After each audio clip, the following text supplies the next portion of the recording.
힘이 쫙쫙 빠지는 지루한 장세가 이어지고 있는 가운데 그래도 인사를 드려보고 있는 크립토마토입니다.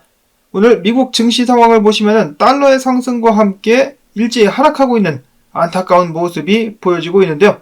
비트코인도 마찬가지로 하방 압력을 받고 있습니다. 어제쯤 반등에 성공하나 싶었더니 금세 또 떨어지면서 67,300달러, 이더리움은 3,749달러, 옆으로 질질질질 끌고 다니면서 사람들의 힘을 다 빼고 있다는 생각이 들 정도인데요. 그래도 힘을 내가지고 오늘 나온 정보들 한 번씩 살펴보도록 하겠습니다.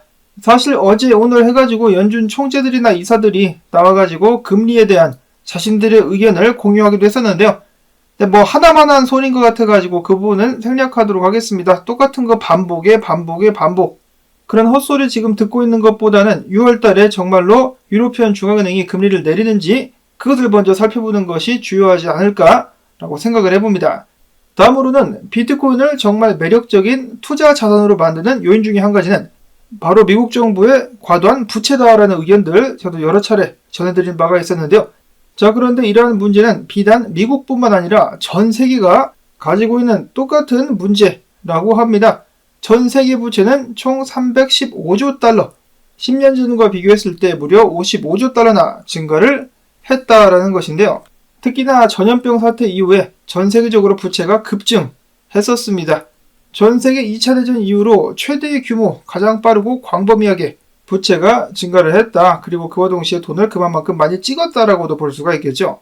이 315조 달러 부채 중에 약 3분의 2는 선진국에서 발생을 했는데 일본과 미국이 가장 큰 부채를 지고 있으며 나머지는 신흥시장 105조 달러의 부채를 보유하고 있지만은 문제는 이들은 부채 대비 GDP 비율이 굉장히 높기 때문에 부채를 상환하는 것이 더욱더 어려워질 것으로 예측이 되고 있습니다. 보고서에 따르면 중국, 인도, 멕시코가 글로벌 부채 증가에서 가장 큰 기여자였었다라고 하는데요.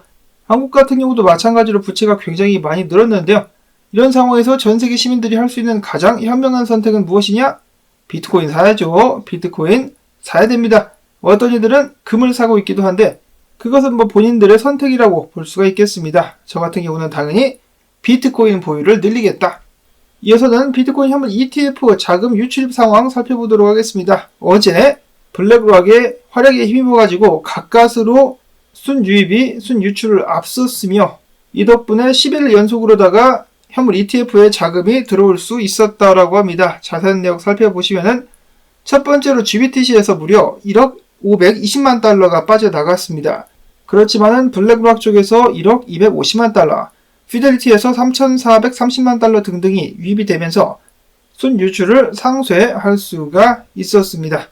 과연 남은 한 주 동안에도 꾸준히 자금 유입이 지속될 수 있을 것인지, 그리고 어제를 기점으로다가 전 세계에서 가장 많은 비트코인을 보유한 ETF의 이름이 바뀌게 되었습니다. 그 전까지는 그레이스케일 GBTC에서 1위 자리를 지켜왔었으나 블랙락이 어제를 기점으로 그레이스케일을 뛰어넘으면서 비트코인을 가장 많이 보유한 세계 최대의 비트코인 현물 ETF로 거듭나게 되었다는 소식입니다. 또한 블랙락은 자사 전략 펀드인 블랙락 스트래티직 인컴 오퍼튜니티스 포트폴리오에도 비트코인 현물 ETF를 보유하고 있는 것으로 나타났습니다. 88,000주. 이러한 블랙락 비트코인 현물 ETF의 수요에 에릭 발추나스는 혀를 내둘렀는데요. ETF 역사상 출시 후 운용 자산 규모가 200억 달러를 기록한 예는 JP모건의 JPI가 유일했었다. JPI 같은 경우는 출시 985일 만에 200억 달러를 기록했는데 블랙락 같은 경우는 꼴랑 137일 만에 이와 같은 큰 성과를 낼 수가 있었다라는 것이죠. 야구르지 JP모건, 그리고 또한 이러한 추세 같은 경우는 더욱더 많은 기업들 및 연기금 등등이 비트코인 현물 ETF를 그들의 포트폴리오에 추가하게 되면서 가파르게 더욱더 성장하게 되지 않을까라는 기대를 가져볼 수가 있겠습니다. 다음으로는 분석으로 넘어가 보도록 하겠는데요. 어제 나왔었던 소식과 비슷한데 크립토 퀀트 기구자 온체인드 같은 경우는 이야기하기를 비트코인 장투자들의 투심이 매도에서 보유 단계로 돌아섰다. 이는 미래의 가격 잠재력에 대한 확신을 의미한다라고 하면서 장투자들은 비트코인 현물 ETF 상승을 예측하고 있다라고 이야기를 하기도 했었습니다. 자, 그러나 안타깝게도 지금 당장은 후달리고 있는 모습을 보여주고 있는 비트코인. 대형 고래들은 비트코인을 축적하고 있으며 ETF를 비롯해가지고 반감기 이후에 채굴량보다 지금 수요가 더 높은 상황, 당연히 거래소가 보유하고 있는 비트코인 양도 떨어져가고 있는 가운데서도 힘을 쓰지 못하고 있는 비트코인. 일단 오늘 같은 경우 달러의 강세가 상당히 눈에 거슬리는 하루였다라고 볼 수가 있겠는데요. 저항에 맞닥뜨리고 있는 미국 달러, 절대적으로다가 강세를 보이지 말고 떨어져 주기를 바라야겠습니다. 한편 비트코인 같은 경우는 대략적으로 100일 동안 전고 근처에서 와리가리를 치고 있다라고 하는데요. 그 과정 속에서 55,000달러 수준까지 떨어지면서 많은 사람들에게 공포감을 심어주기도 했었으나 다시 한번 올라왔었던 비트코인. 그러나 추가적인 상승하지 못하고 옆으로 질질 끌리면서 성격 급한 투자자들을 고문을 하고 있습니다. 일단 오늘 움직임만 봐서는 지금 약세가 두드러지고 있는 것이 아닌가, 이런 식으로다가 페넌트 하방으로 빠져나올랑 말랑 와리가리를 치고 있는 비트코인. 도나 INJ 분석가 같은 경우는 이야기하기를, 내가 예측했었던 대로 유동성 맵을 봤을 때 비트코인이 67,166달러 수준까지 떨어졌었다. 이제 다시 68,500달러로 돌아갈 차례다라고 이야기를 하기도 했었는데 아직까지는 그렇게 상승할 수 있는 기미가 보여지고 있지는 않습니다.